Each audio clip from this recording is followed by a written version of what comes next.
విజయవాడలో దసరా శరన్నవరాత్రుల సందర్భంగా విజయవాడ అనేది చాలా రద్దీగా మారిపోయింది. మనం ప్రస్తుతం విజయవాడ రైల్వే స్టేషన్లో ఉన్నాం. రైల్వే స్టేషన్ చూసుకున్నట్లయితే 644 స్పెషల్ సర్వీసెస్ని సెంట్రల్ రైల్వే స్టేషన్ అయితే నడుపుతుంది. సౌత్ దక్షిణ మధ్య రైల్వే ఈ 644 సర్వీసెస్లను అయితే అనౌన్స్ చేసింది. సో ప్రత్యేకంగా ఆ ట్రైన్స్ అనేవి తిరుగుతున్నాయి దసరా సందర్భంగా మాత్రమే. సో ప్రస్తుతం మన రైల్వే స్టేషన్ చూసుకోవచ్చు. ఆల్రెడీ దసరా అనౌన్స్ చేశారు కాబట్టి ముందుగానే సెలవులు వచ్చేస్తాయి కాబట్టి ముందుగానే ప్రజలు అనేవాళ్ళు అక్కడి నుంచి విద్యార్థులు కానీ ఎంప్లాయీస్ కానీ ఎవరైనా కానీ దసరా సెలవులకి ముందుగానే చేరుకోవడం వల్ల రద్దీ అనేది కొంచెం అయితే తగ్గింది. అలాగే దుర్గగుడి ఇంద్రకీలాద్రి మీద రద్దీ అనేది అయితే ఈరోజు ఎక్కువైంది. ఎందుకంటే ఈరోజు ఆదివారం కావడంతో ప్రతి ఒక్కరు అమ్మవారిని దర్శించుకోవడానికి వస్తున్నారు. సో ఈరోజు అమ్మవారు లలిత త్రిపుర సుందరి దేవిగా దర్శనమిస్తున్నారు. మంచి జరుగుతుంది, సకల సౌభాగ్యాలు కలుగుతాయని చెప్పి అమ్మవారిని దర్శించుకోవడానికి అయితే ఈరోజు రావడం జరుగుతుంది. సో క్యూ లైన్స్ అన్ని కిక్కిరీసిపోయి కనిపిస్తున్నాయి. క్యూ లైన్స్ వల్ల భక్తుల తాకిడి కూడా ఎక్కువైంది ఇంద్రకీలాద్రికి. సో మనం ప్రస్తుతం బస్ స్టాండ్ రైల్వే స్టేషన్ చూసుకున్నట్లయితే రద్దీ కాస్త ఇక్కడ ఈ ప్లేసెస్లో అనేది తక్కువగా కనిపిస్తుంది. ఎందుకంటే ఆల్రెడీ జనాలు చేరుకున్నారు, విజయవాడలో స్టే చేస్తున్నారు, ఇంద్రకీలాద్రిపై వెళ్తున్నారు. ఇవన్నీ చూసుకున్నట్లయితే ఈ రద్దీ మాత్రం తక్కువ కనిపిస్తుంది. తిరిగే వాళ్ళు తిరుగుతున్నారు. సో సెలవులు రావడం వల్ల ఇక్కడి నుంచి అక్కడికి ప్లేసులు వెళ్ళడం జరుగుతుంది కాబట్టి ప్రయాణం అనేది సాగుతూనే ఉంటుంది. అంటే జనరల్గా రద్దీ అనేది నడుస్తూనే ఉంటుంది. దసరా రద్దీ అనేది కొంచెం తగ్గింది. మళ్ళీ దసరా ముగియనుండే సమయంతో అంటే దసరా అనేది 12వ తారీఖున ముగుస్తుంది కాబట్టి సో ఆ టైంలో రద్దీ అనేది మళ్ళీ పెరిగే అవకాశాలు ఉన్నాయి. ఈ 644 సర్వీసెస్లు ఏవైతే ఉన్నాయో దక్షిణ మధ్య రైల్వే అనౌన్స్ చేసింది. సో ఈ సర్వీసెస్లు అనేవి అక్టోబర్ 15 వరకు కొనసాగుతూనే ఉంటాయి. అక్టోబర్ 12న దసరా క్లోజ్ అయినా కానీ దసరా సెలవులు ఇంకొంచెం రోజులు ఉంటారు కాబట్టి ప్రజలు అనేవాళ్ళు.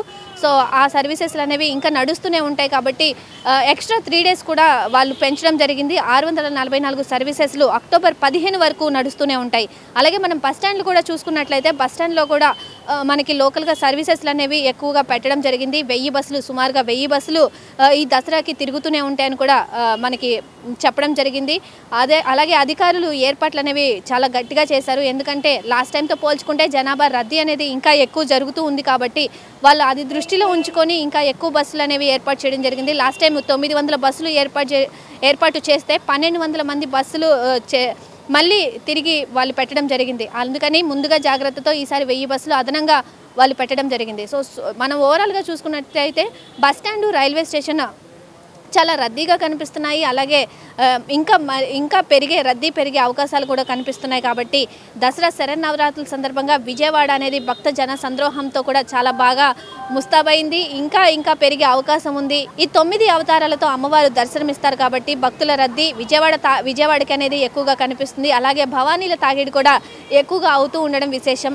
వరదల కారణంగా కొంచెం నష్టపోయినా కానీ ఎక్కడ ఏ ఆటంకం కలగకుండా మాకు అమ్మ మంచి చేసింది, అమ్మవారు అంటే నమ్మకం కాబట్టి మాకు అంత మంచి జరుగుతుంది కాబట్టి ఇంకా ఎక్కువ అమ్మవారిని కొలుస్తూ ఉండడం మా నమ్మకం అని చెప్పి భక్తులు కూడా ఏ ఆటంకం కలగకుండా ఇంద్రకీలాద్రిపై ఏర్పాట్లు అన్నీ బాగున్నాయి అనుకుంటూ చెప్పుకుంటూ వెళ్తున్నారు. సో ఒకరితో ఒకరు చెప్పుకోవడం వల్ల ఈ భక్తుల తాకిడి అనేది ఇంకా ఎక్కువైంది. ఎక్కడెక్కడి నుండో ప్రజలు కూడా వచ్చి ఈ భక్తులు అనే వాళ్ళు అమ్మవారిని దర్శించుకోవడం జరుగుతుంది. అలాగే ఇంద్రకీలాద్రిపై ఏర్పాట్లు చూసుకున్నట్లయితే దారి మధ్యలో క్యూ లైన్స్తో దారి పొడుగుతా వాటర్ ప్యాకెట్స్, వాటర్ బాటిల్స్, పాలు ఇవ్వడం జరుగుతుంది. చిన్నపిల్లలకి కూడా ఎక్కడ ఎటువంటి అసౌకర్యం కలగకుండా వాళ్ళని కూడా చూసుకోవడం జరుగుతుంది. అలాగే పెద్దవాళ్ళకి చైర్స్ అనేవి ఏర్పాటు చేశారు. మనకి స్టెప్స్ ద్వారా ఒక చైర్ని పెట్టారు.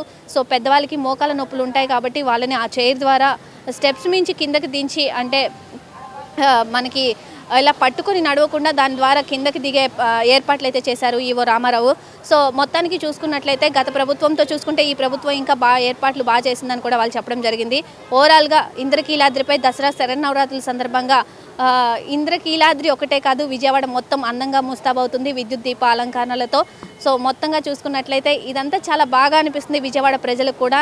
ఈసారి ఇంకా బాగా వస్తారని జనాభా ఆశిస్తూ మనం కూడా కోరుకుందాం. అందరికీ దసరా శరన్నవరాత్రి శుభాకాంక్షలు. కెమెరామెన్ ఆనంద్తో Nagasri, Jayaswarajya TV, Vijayawada railway station నుండి. Save a life. Download uBlood app. uBlood for the new blood.